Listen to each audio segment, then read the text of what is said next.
వారం రోజుల్లో ఎంపీ అభ్యర్థుల ఎంపిక. రాష్ట్రంలో లోక్సభ ఎన్నికల్లో ఒంటరిగానే పోటీ. బీజేపీ రాష్ట్ర అధ్యక్షుడు కిషన్ రెడ్డి వారం రోజుల్లో పార్లమెంట్ అభ్యర్థుల ఎంపిక ఉంటుందని, లోక్సభ ఎన్నికల్లో తాము ఏ పార్టీతో కలవాల్సిన అవసరం లేదని కేంద్ర మంత్రి బీజేపీ రాష్ట్ర అధ్యక్షుడు కిషన్ రెడ్డి పేర్కొన్నారు.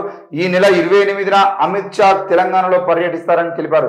గురువారం తమ పార్టీ కార్యాలయంలో నిర్వహించిన మీడియా సమావేశంలో మాట్లాడుతూ పార్లమెంట్ ఎన్నికలకు సిద్ధం కావాలని కార్యకర్తలకు పిలుపునిచ్చారు. కేంద్రంలో మళ్లీ వచ్చేది బీజేపీ సర్కారేనని ఆయన హామీ ఇచ్చారు. మొత్తానికైతే బీజేపీకి సంబంధించిన వార్తలు మనం చూసినట్లయితే ఈ తెలంగాణకు సంబంధించిన ఎంపీ అభ్యర్థులను వచ్చే వారం రోజుల్లో మేము ఎంపిక చేస్తామని చెప్పేసి మాట్లాడుతున్నారు. నిజానికి బీజేపీకి సంబంధించిన విషయంలో, ఎంపీ అభ్యర్థులకు సంబంధించిన విషయంలో దాదాపుగా ఆ ఎంపీ అభ్యర్థులు కూడా వాళ్ళకి సరైన సక్రమంగా లేరు అనేది మనం చాలాసార్లు చూసాము. మరి ఎంపీ అభ్యర్థులు ఎవరు లేకపోయినా మరి ఎవరిని ప్రకటిస్తారు ఏంది? మరి లాస్ట్ టైమే అసెంబ్లీ ఎన్నికల్లో ఆ ప్రధాన నాయకులు ఉన్నటువంటి వాళ్ళందరూ కూడా ఓడిపోవడం జరిగింది. మరి ప్రధాన నాయకులు ఓడిపోయారు. మరి మిగతా వాళ్ళు 8 మంది గెలిచినప్పటికీ ఆ 8 మంది కూడా కేవలం వాళ్ళ వ్యక్తిగతంగా వాళ్ళు చేసినటువంటి పనుల పేరుతో వాళ్ళు స్వచ్ఛంద కార్యక్రమాలు పాల్గొనడం వల్ల మాత్రమే గెలిచారు. అదంతా బీజేపీ పార్టీ గ్రాఫ్ తో పెరగలేదు అనే విషయం అయితే అర్థమైంది. మరి ఈ క్రమంలో ఎంపీ అభ్యర్థులుగా ఎవరెవరు తీసుకుంటారు, ఎవరెవరు తీసుకుంటే ఎంపీ అభ్యర్థులుగా ఎవరు గెలిచేటువంటి అవకాశాలు ఉంటాయనే విషయం మీద ఇంకా వాళ్ళకి క్లారిటీ లేదు.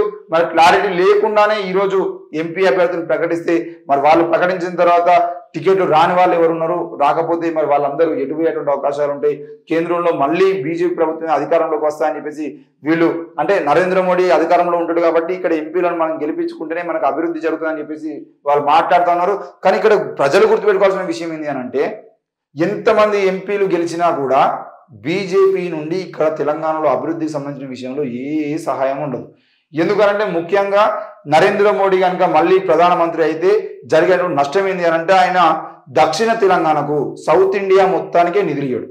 అది కేవలం తెలంగాణకి కాదు, తెలంగాణకి ఇవ్వడు, ఆంధ్రప్రదేశ్కి ఇవ్వడు, తమిళనాడుకి ఇవ్వడు, కేరళకి ఇవ్వడు, కర్ణాటకకి ఇవ్వడు. ఈ రాష్ట్రాలకు ఎవ్వరికి కూడా ఆయన ₹1 కూడా అంటే ఉత్తర తెలంగాణకు దక్షిణ తెలంగాణకు సంబంధించిన విషయంలో కానీ, ఉత్తర భారతదేశానికి దక్షిణ భారతదేశానికి సంబంధించిన విషయంలో ఎక్కడ కూడా ఆయన చూపిస్తున్న వివక్షని మనం ఒకసారి గ్రాఫ్ వేసుకొని చూసుకుంటే క్లియర్ గా ₹100 కోట్ల ఖర్చు చేస్తే 100 కోట్లలో 90 కోట్లు ఉత్తర భారతదేశానికి, కేవలం 10 కోట్లు మాత్రమే దక్షిణ భారతదేశానికి ఖర్చు చేస్తున్నటువంటి పరిస్థితి ఈ రోజు కేంద్రంలో ఉంది. మరి ఒకవేళ కనుక మళ్ళీ నరేంద్ర మోడీ ప్రధానమంత్రి అయినా కూడా ఇక్కడ మన ఎంపీలు ఎంతమంది గెలిచినా ఈ రోజు కరీంనగర్ నుండి ఎంపీ బండి సంజయ్ కుమార్ గెలవడం ద్వారా, లేదంటే నిజామాబాద్ లో ధర్మపురి అరవింద్ గెలవడం ద్వారా ఆ నియోజకవర్గాలు ఏమన్నా అభివృద్ధి చెందినాయా అని చెప్పేసి ఒకసారి చూసినట్లయితే వాళ్ళ అభివృద్ధి గురించి, మీ నియోజకవర్గ అభివృద్ధి గురించి ఎప్పుడా బాబు అని చెప్పేసి మాట్లాడితే బండి సంజయ్ ఏమంటున్నాడు, మేము ₹1,000 కోట్ల మీ అయ్యే తీసుకొచ్చిండా, ₹1,000 మేము కేంద్రం నుంచి తీసుకొచ్చినా అంటే 1,000 కోట్లు కాదు, దేశంలో ప్రతి సంవత్సరం ఖర్చు అయ్యే బడ్జెట్ లక్షల కోట్లు. మరి లక్షల కోట్ల రూపాయలలో నువ్వు తెలంగాణ తీసుకొచ్చినటువంటి నిధులు ఎంత అని అడిగితే అది ఎట్లాగో నువ్వు అసలు బండి సంజయ్ ఎంపీ కాకపోయినా, ఇక్కడ తెలంగాణలో జీరో, ఒక్కరు కూడా బీజేపీ పార్టీ ఎంపీ లేకపోయినా ప్రతి సంవత్సరం రాష్ట్రాలకు కేంద్రం ఇవ్వాల్సినటువంటి సహాయం ఇస్తూనే ఉంటుంది. కేంద్రం ఏ పథకాల్లో ఎంత ఖర్చు చేయాలో అంత ఖర్చు చేస్తూనే ఉంటుంది. దానికి బీజేపీ ఎంపీలకు సంబంధం లేదు.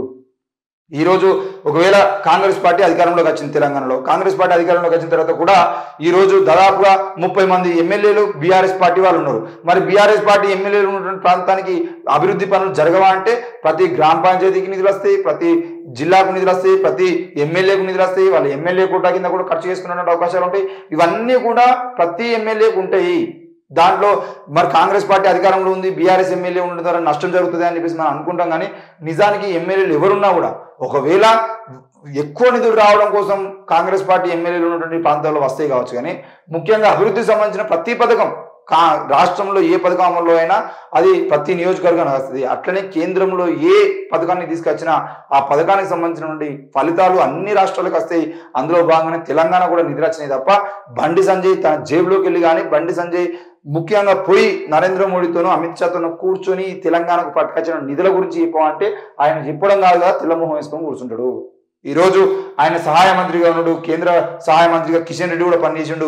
మీరు పనిచేసినప్పుడు తెలంగాణ ఉన్నటువంటి యూనివర్సిటీల కోసం మీరు ఏం చేసిరు, విద్యాశాఖ కోసం మీరు ఏం చేసిరు, విద్య కోసం, ఉద్యోగాల కోసం మరి 2 కోట్ల ఉద్యోగాలు ఇస్తున్న నరేంద్ర మోడీ 2 కోట్ల ఉద్యోగాలకు సంబంధించిన విషయంలో మీరు ఎప్పుడన్నా అడిగిర్రా? నిరుద్యోగులందరూ ఆత్మహత్య చేసుకుంటారు, మీరు కేంద్రానికి సంబంధించిన ఉద్యోగాల నోటిఫికేషన్ ఇవ్వండి అని చెప్పేసి ఒక్కోసారి నోటిఫికేషన్ వేయించిన పాపాన వీర్రా. ఇవన్నీ ఏం చెప్పకుండా మళ్ళీ మరి కేంద్రంలో వచ్చేది మనదిమే కాబట్టి మళ్ళీ మరి ఎంపీలను గెలిపించుకోవాలని చెప్పేసి మాట్లాడడం అనేది వట్టిగా. గెలిచినా కూడా బండి సంజయ్ లాంటి ఎంపీలో, అరవింద్ లాంటి ఎంపీలో, కిషన్ రెడ్డి లాంటి వాళ్ళు గెలిచినా కూడా ఈ రాష్ట్రానికి రూపాయి లాభం ఉండదు. ఆ విషయాన్ని కూడా మీరు గుర్తుపెట్టుకోవాల్సిన అవసరం ఉంది. ఇక తవ్వే కొద్ది అక్రమాలు. హెచ్ఎండిఏ మాజీ డైరెక్టర్ శివబాలకృష్ణ అక్రమ ఆస్తులు 500 కోట్ల పైనే ఉంటాయి. Arrest, remand. ఆయన పెట్టుబడులు పెట్టడము, దాదాపు 70 ఎకరాల భూమిని కొనుగోలు చేయడానికి సంబంధించిన వార్తలు అయితే మనం నిన్న చూడడం జరిగింది.